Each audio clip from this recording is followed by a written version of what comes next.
I'm starting here in Bali, almost on the other side of the planet from my home in Vancouver. Now, surprisingly, this island, or Indonesia, played an immense role in the history of the telegraph. A volcano not unlike the one that is behind me, about 1,000 miles to the west of here, exploded at the end of the 19th century. When this volcano erupted, it created a sound that could be heard for thousands of kilometers. But something was different on that event. Rather than it just being a sound, an unknown, media was able to be transferred within the matter of hours of its eruption, explaining the phenomenon. And that tool that allowed for that kind of communication was called the telegraph. In this short documentary, I'm going to explain how the telegraph changed our world, how it was really one of the initial heralds of our global civilization we live in today. So let's start back at the beginning. The first faster-than-horse message transmission was actually an optical telegraph, wherein two towers would send signals via a device to one another, and this turned out to be 10 or 15 times faster than a galloping horse. It became quite popular and grew throughout France, and still has remnants today of places named Telegraph Hill. Really, telegraphy started to take off when electronic telegraphs came into being. There was two predominant scientists behind it, Samuel Morse in the United States, and Cook, who worked in the United Kingdom. Now, both of them had different ideas for how to best create a telegraph machine, and both created different systems of turning a message into a wired transmission. Morse's was simple dots and dashes, whereas Cook used 5 wires which would then point to any of the letters in the alphabet.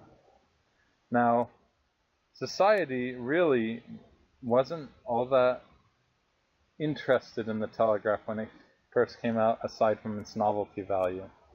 People would line up to send a telegraph or to play a chess game over great distances on the first line, which was in between Baltimore and Washington, but nobody could figure out the practical purposes yet. On both sides of the Atlantic, there were telegraphs in operation, but they just weren't getting used yet. By 1948, this had changed altogether. In 1948, the telegraph was really starting to be used for practical purposes. In the United States, telegraphs were being used by businesses to send messages between offices in different areas and start to understand where the stock markets were and at what price gold was trading at. On the other side of the Atlantic, the telegraph had become a government institution and was initially used to help the railroad lines regulate, as well as many other more official purposes. Every month, hundreds of miles of line were being added. By 1861, the telegraph had actually extended across North America and had actually taken out one of the American institutions, the Pony Express, because unlike a 10-day galloping, frantic journey across the continent, the telegraph line could send a message in 4 seconds or less. Now, the confidence at this point had grown so that the majority of business was done via telegraph, even if their offices were relatively nearby. Often what you would have is you'd have people who work just hundreds of meters away using telegraphs rather than messenger boys. Now, telegraphs were also an in for many of the famous people of that time, the magnates, as you will, such as Thomas Edison and Andrew Carnegie, who both started out as messenger boys. These guys would carry the telegraphs from the telegraph office into the town and deliver them by hand. This allowed them to create great networks as well as understand the technology. Thomas Edison ultimately extended his knowledge of the telegraph and started his inventions that way, and was able to ultimately fund his future inventions through his sale of ticker tape machines, which were used for the stock market. Now, how is this affecting language? Well, a lot of people in the telegraphing industry had become fluent in Morse code, to the fact that they were able to read and transcribe messages as they came through on the tape. They were able to take the dots and dash and formulate messages at speeds of 35, 40 words per minute, which is incredibly fast considering that it's a binary system. Telegraphers had also started to create a international network of people, the first true online community. And in the quiet hours, they would play chess over great distances and would start to form even relationships. In fact, there were examples of romance over the telegraph lines between two operators. Now, it was rare for society to have personal communication on telegraphs because telegraphs were relatively expensive as a way to send them. Therefore, it was generally relegated to business purposes. Telegraphers started to modify the way our text worked through shorthand, and they altered how the language was used. For example, words like envelope could mean something very different from envelope based on who was sending it and to whom.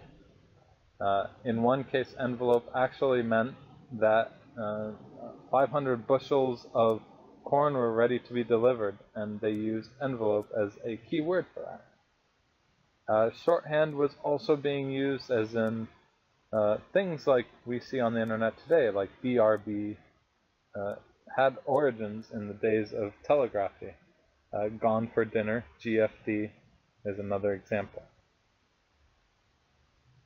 Likewise, telegraphers started to create an almost isolated community through their knowledge of the thing. They would be able to understand somebody else's messages and even understand through the way those messages were delivered who was saying them. So just like a voice, a telegrapher would actually leave their fingerprint in the way that they type the Morse code. Now this is incredibly nuanced, and probably today you would never find anybody who'd be able to show you that. Likewise, telegraphy did something that we live with today as part of our reality. It connected the world. By 1870s, you already had many transatlantic cable lines laid, and people were able to send telegraphs from many different points of the world. By the end of the 19th century, the entire world was networked, to the point that the volcano incident I mentioned back at the beginning of this video, well, hours after that volcano erupted, the world had it in their newspapers. This affected the way that journalists would display their news. Prior to the telegraph, news was often local, and they used common words that were used in the local dialect. However, as journalism started to become international, the lexicon also became far more standardized. All of a sudden, you had all these journalists communicating through a medium that was the same. The telegraph machine was really the start of a globalized world. You had standardizations happening in journalism. You had all of a sudden a capacity for people globally to connect. And that's part of the reason that I can do this video starting in Bali and finishing here in Vancouver to show you the amazing power of communication. To think about the fact that back in the 1850s, they already had devised a way of creating a binary system. And not only did they use this, but they had people capable of listening to the binary system and being able to calculate at quick speeds this system. Let's just take a minute and think about what that would sound like. Here's a Morse message at 40 words per minute. Simply astounding to hear that and think that is the speed at which humans were able to translate Morse code into an understandable language for the commoner. I hope you enjoyed. Thanks for listening.